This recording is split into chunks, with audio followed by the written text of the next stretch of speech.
भाइयों और बहनों, आपने सुना होगा सतयुग में भगवान प्रकट होते थे, त्रेता युग में वे आते थे, द्वापर में वे साथ रहते थे, लेकिन कलयुग में वे नाम और भक्ति के सहारे मिलते हैं। पर क्या सच में कलयुग में भी भगवान श्री कृष्ण चमत्कार दिखाते हैं? आज की इस कथा में हम जानेंगे कुछ ऐसे वास्तविक चमत्कार जिन्होंने यह सिद्ध किया कि कृष्ण आज भी जीवित हैं और अपने भक्तों की रक्षा करते हैं। पहला चमत्कार, माँ का रोना और ठाकुर जी का आना। ये कलयुग की ही तो बात है। उत्तर प्रदेश के एक छोटे से गांव में एक गरीब महिला रहती थी। उसका नाम था गौरी। गौरी दिन रात मेहनत करके अपने बच्चों का पालन करती, लेकिन पेट भर रोटी जुटा पाना भी मुश्किल था। गौरी का तो बस एक ही सहारा था, उसके ठाकुर जी का छोटा सा माखन चोर कृष्ण जी का विग्रह। रात को वह ठाकुर जी के सामने बैठकर रोती और कहती, हे कन्हैया, तू तो यशोदा मैया का लाडला है। जैसे तूने उसके घर में कभी कमी नहीं होने दी, वैसे ही मेरे बच्चों को भी भूखा मत रखना। एक दिन उसकी हालत इतनी ज़्यादा बिगड़ गई कि घर में खाने को दाना भी न बचा। बच्चों को रोने की आवाज़ सुनकर वह बुरी तरह से टूट गई।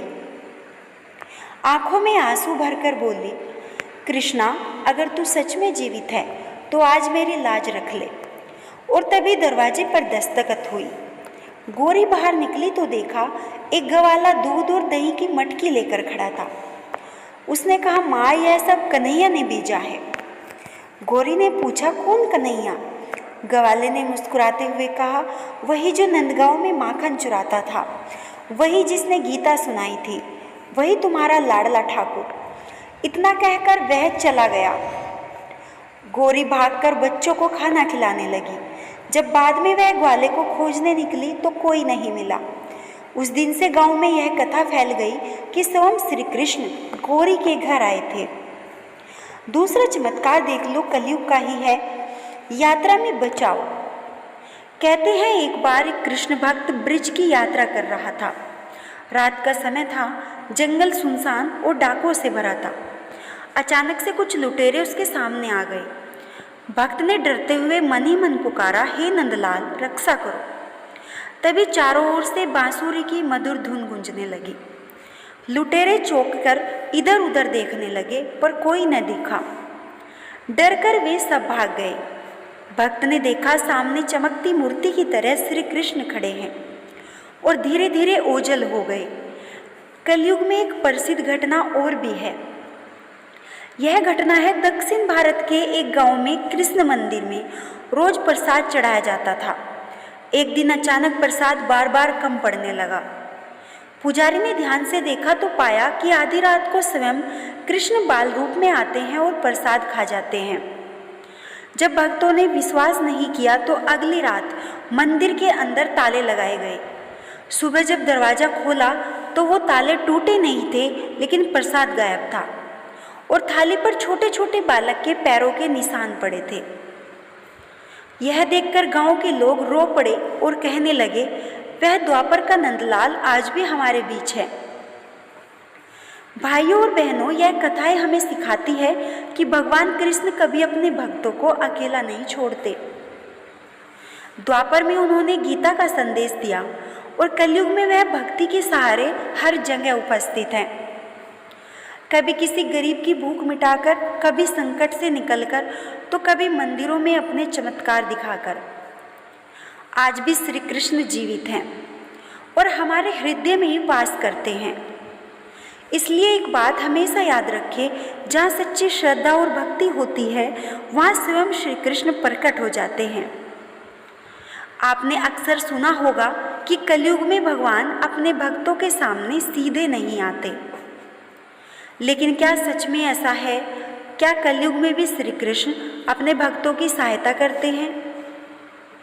आज हम आपको बताएंगे कुछ ऐसे ही अद्भुत और वास्तविक चमत्कार जो इस बात को साबित भी करते हैं कि कृष्ण आज भी हमारे बीच हैं। उत्तर भारत के एक छोटे से गांव में रघु नामक युवक रहता था। वह बहुत ही गरीब था और खेतीबाड़ी करके अपने परिवार का पालन करता था। एक दिन उसकी छोटी बहन बहुत ज़्यादा बीमार हो गई। बेचारे रघु के पास तो दवा खरीदने के भी पैसे नहीं थे।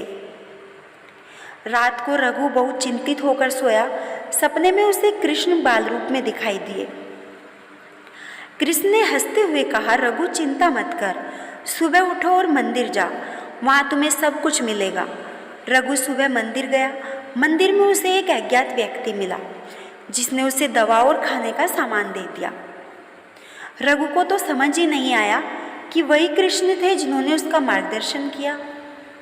कहते हैं एक बार एक भक्त सीतापुर के जंगल में जा रहा था। तभी अचानक से एक जंगली हाथी उसके रास्ते में आ गया और उसका रास्ता रोक लिया। हाथी बहुत गुस्से में था और जान से मारने के लिए तैयार। भक्त ने डर के मारे चिल्लाना शुरू कर दिया, हे नंदलाल मेरी रक्षा करो। तभी चारों ओर से बांसुरी की मधुर धुन गूंजने लगी और हाथी तुरंत शांत हो गया, धीरे धीरे जंगल में चला गया। भक्त को समझ में आया कि श्री कृष्ण ने उसकी रक्षा की है। भगवान श्री कृष्ण ही थे जो उनकी रक्षा करने के लिए आए थे। एक और चमत्कार है कृष्ण का चमत्कारिक भोजन। एक गरीब महिला गंगा किनारे रहती थी। उसका नाम था सुमित्रा। सुमित्रा हर रोज छोटे छोटे बच्चों को खाना खिलाती, लेकिन उसके पास खाने के लिए पर्याप्त दाल और चावल नहीं थे। एक दिन उसने भगवान कृष्ण के सामने प्रार्थना की, हे कन्हैया मेरे बच्चों को भूखा मत रहने देना। रात को उसने देखा उसके घर के बाहर एक अज्ञात बालक खड़ा था जिसके हाथ में दाल और रोटी थी। सुमित्रा ने पूछा, तुम कौन हो? बालक मुस्कुराया और बोला, मैं वही हूँ जो वृंदावन में माखन चुराता था। इतना कहकर बालक गायब हो गया। सुमित्रा ने महसूस किया जैसे स्वयं श्री कृष्ण ही आए हों। चौथा चमत्कार है भक्ति से संकट का समाधान। कहते हैं एक व्यापारी अजमेर से माल लेकर अपने गांव लौट रहा था। रास्ते में एक दलाल ने उसके सारे पैसे छीनने की कोशिश की। तभी व्यापारी अपने आप को संकट में पड़ता देख तुरंत कृष्ण का नाम लिया, हरे कृष्ण मेरी रक्षा करो। अचानक वहाँ से एक अज्ञात वृद्ध कृष्ण प्रकट हुए। उन्होंने दलाल को डरा दिया और व्यापारी सुरक्षित अपने गांव पहुँच गया। व्यापारी ने लोगों को बताया, कृष्ण ने मेरी रक्षा की और मेरे पैसे सुरक्षित रखे। एक और चमत्कार है मंदिर में अदृश्य श्री कृष्ण। एक गांव में हर दिन कृष्ण का भव्य मंदिर सजता। एक रात मंदिर के पुजारी ने देखा प्रसाद गायब है। पुजारी ने दरवाजे बंद कर दिए। सुबह जब दरवाजा खोला तो देखा प्रसाद की थाली खाली है और वहाँ किसी बालक के पैरों के निशान है। सभी लोग रो पड़े और समझ गए कि स्वयं श्री कृष्ण ही प्रसाद ग्रहण करने आते हैं। ये घटना हमें सिखाती है कि कलयुग में भी भगवान कृष्ण जीवित हैं और वे समय समय पर अपने भक्तों की रक्षा के लिए आते हैं। भगवान श्री कृष्ण सामने से प्रत्यक्ष रूप से नहीं आते, लेकिन वे किसी न किसी रूप में सहायता करने जरूर आते हैं। वह भक्ति, श्रद्धा और विश्वास के माध्यम से हमारे जीवन में चमत्कार करते हैं। हमारे कठिन समय में हमारी छोटी छोटी प्रार्थनाओं पर भी वह तुरंत प्रतिक्रिया देते हैं। तो याद रखिए, जहाँ सच्ची भक्ति होगी वहाँ स्वयं कृष्ण होंगे।